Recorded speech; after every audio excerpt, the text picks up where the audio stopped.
Hello everyone, James here again, and I wanted to do an interesting video on some numbers for the 2016 presidential election. This is an extremely old school way of doing this. Created a little sheet here, and I wanted to explain how Trump won and what are the odds of these numbers happening. Very interesting stuff on how he won the 2016 election. We can kind of take a look at this and kind of guess what his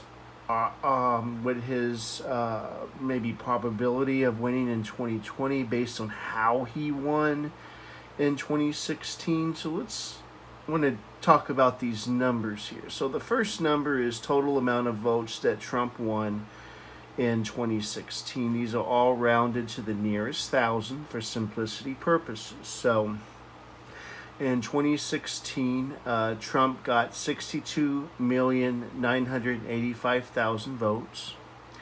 The H stands for the amount of votes that Hillary Clinton had, which is 65,854 votes. And then the TOT is the total amount of votes, which is 128,569,000 votes. Okay. Hillary Clinton, the difference, that's what D stands for. The difference is 2,869,000. So what this means is Hillary Clinton actually won the popular vote. Okay. She won it by 2,869,000. It's a lot of votes. And I would say in the presidential history, for someone winning the election, they've won it as far as losing an election. Hillary Clinton had way more votes comparatively in speaking, as far as proportionally speaking. I know Bush lost it. Gore lost it in 2000, and it wasn't even close to the percentage that he lost, that he won the popular vote. This is a much higher difference. Okay, let's go ahead and move on here. All right.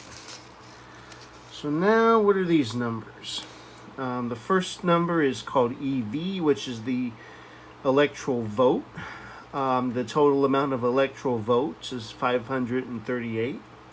If you take all the states and add them all up together, as far as the electoral college is concerned, is 538. So when you calculate that, one electoral vote averages to be 238,976 votes. If you take the total amount of votes that were casted in 2016, you take that number, you take that number and divide it by 538.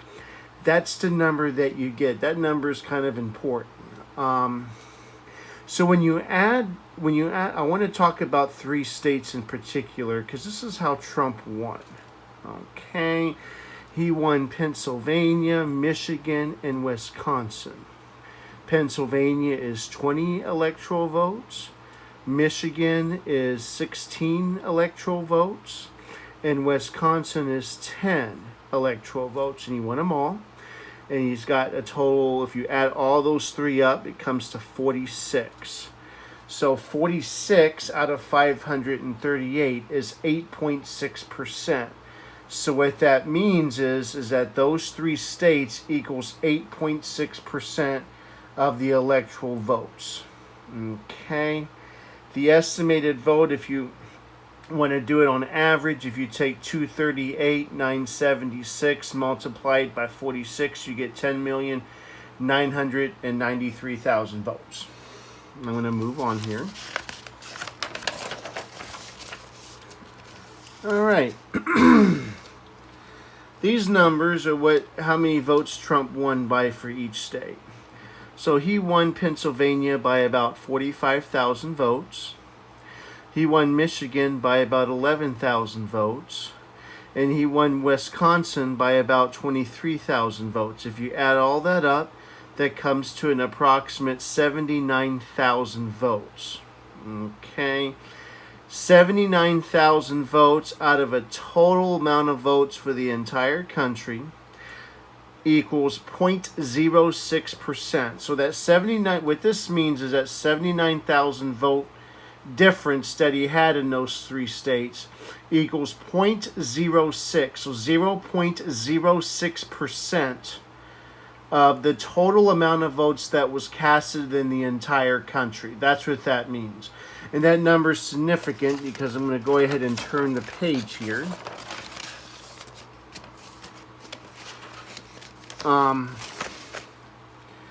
So what are the odds?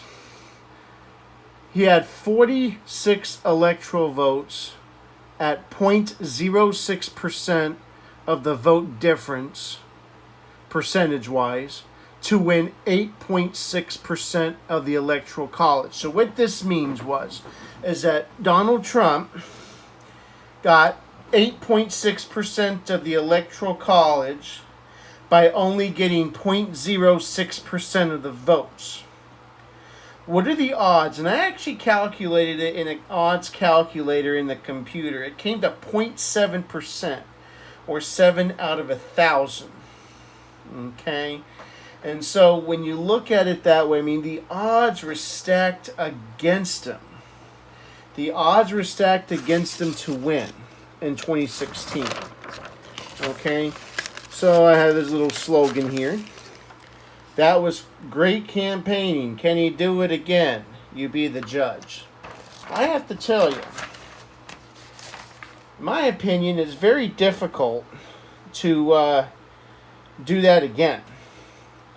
In my opinion, in order for Trump to win in 2020, he's going to have to get some people on board that may have not voted for him in 2016.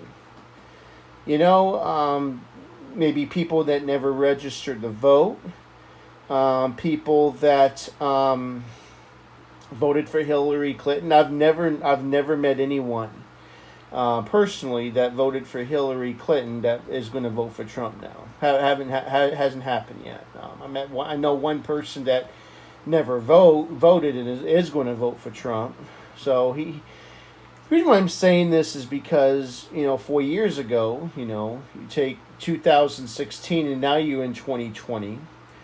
There's some older people that passed away. They died, okay? And you have some new people coming in. And when you look at the trends and when you look at how they vote, the younger people are more likely to vote Democrat, okay? And the older people are more likely to vote Republican. Well, when they die off and you have less people voting in that age bracket and more people coming in voting Democrat, you're going to have more Democrat voters. And since he won so narrowly in 3 states, he won it barely. It's going to take a lot for him to win those 3 states. And I did some calculations. I mean, if he lost all those 3 states, could he win? There is one backdoor way that he can get to 270. And maybe I'll talk about that in another video. There is one possibility that he can do that. And that's including flipping New Hampshire and Nevada and winning the rest of the states. I mean, he can do it and get exactly 270 electoral votes. But yeah, this is how he won. Got lucky. I have to say he got very lucky. And can he do it again? If he does it again, I'll be extremely impressed. I'm telling you straight up, I'll be extremely impressed if he can actually win again. Anyways, what are your comments about this? In the comment section, like and subscribe to my channel. Any comments would be greatly appreciated. What do you think about these numbers? Anything that you want to add? That would be great. Like and subscribe. Thank you.